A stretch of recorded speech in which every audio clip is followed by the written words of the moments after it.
All right, guys, we're going to talk a little bit today about what is history. All right, before we get into this year and all the different units we have, let's just break this down a little bit.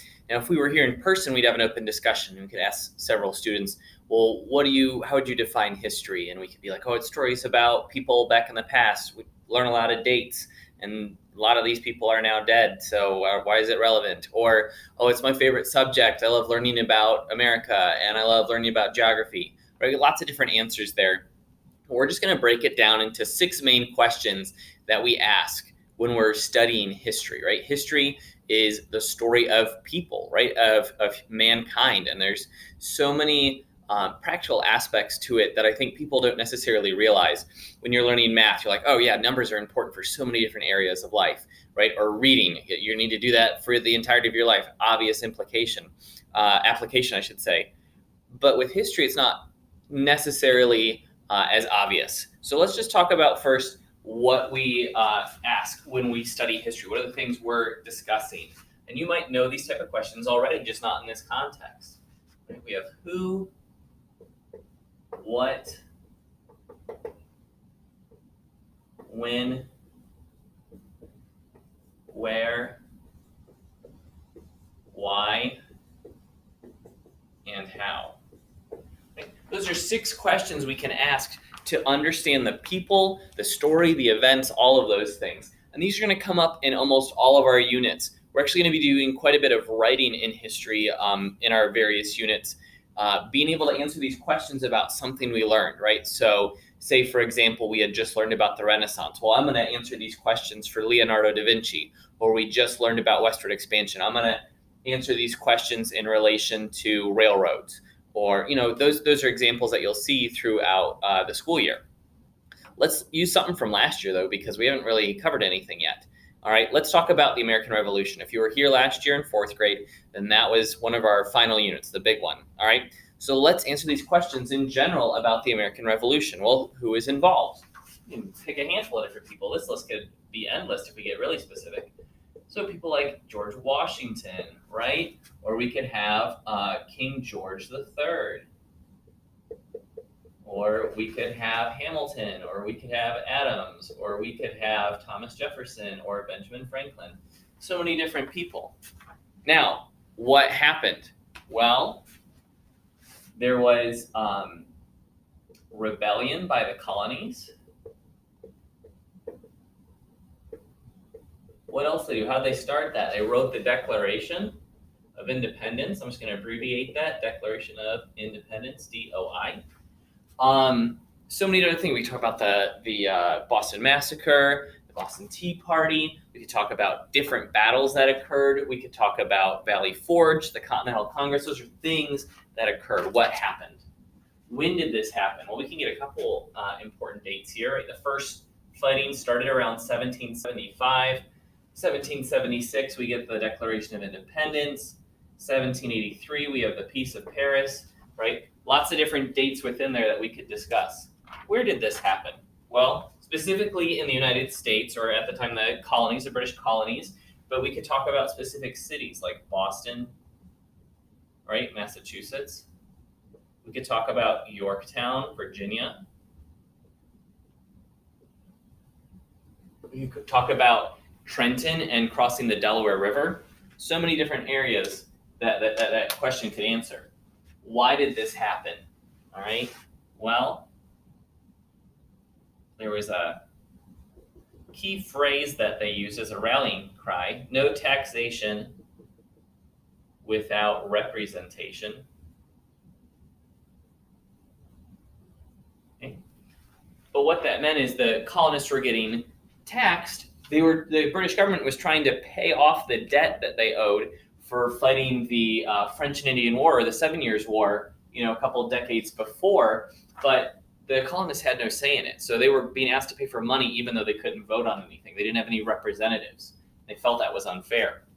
All right, so that's kind of our key point there, but there's so much more we could go. There are books and books and books just about why and how the American Revolution happened.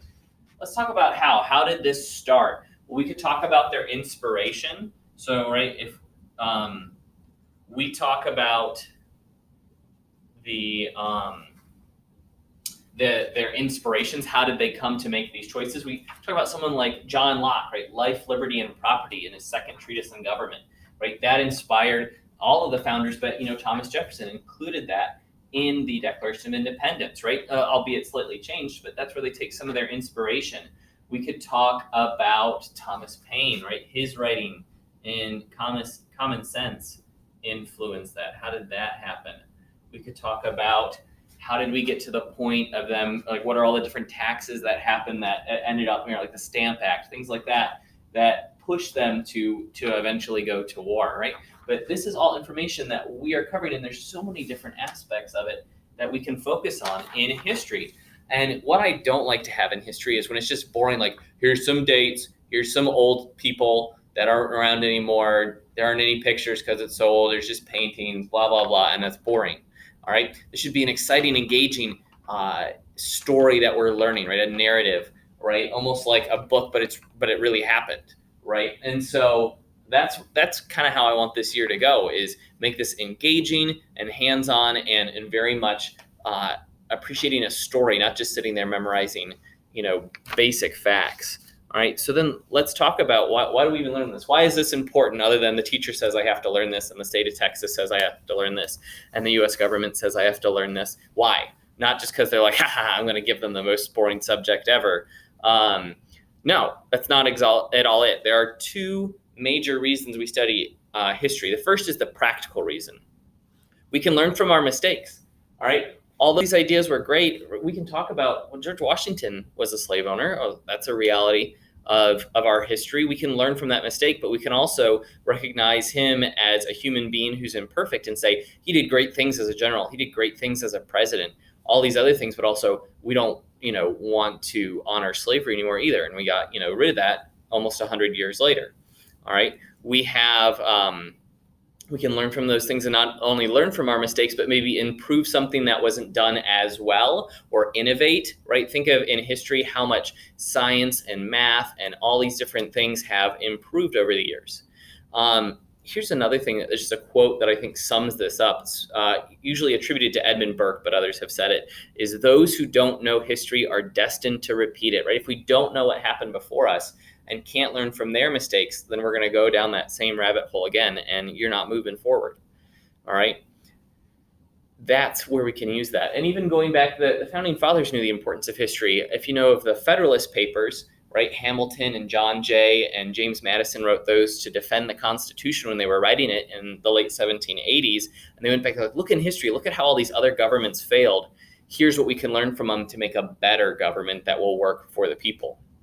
Right, so that's like the practical application, right? Where you're like, I learned multiplication because I'll need it for these things, and that's very practical. Well, history, here's where that applies. But there's a bigger picture to this as well. This helps us to understand what a human being is, what we are, right? When we study science, we're studying maybe biology, a specific animal, or physics, how the world works, the natural world works.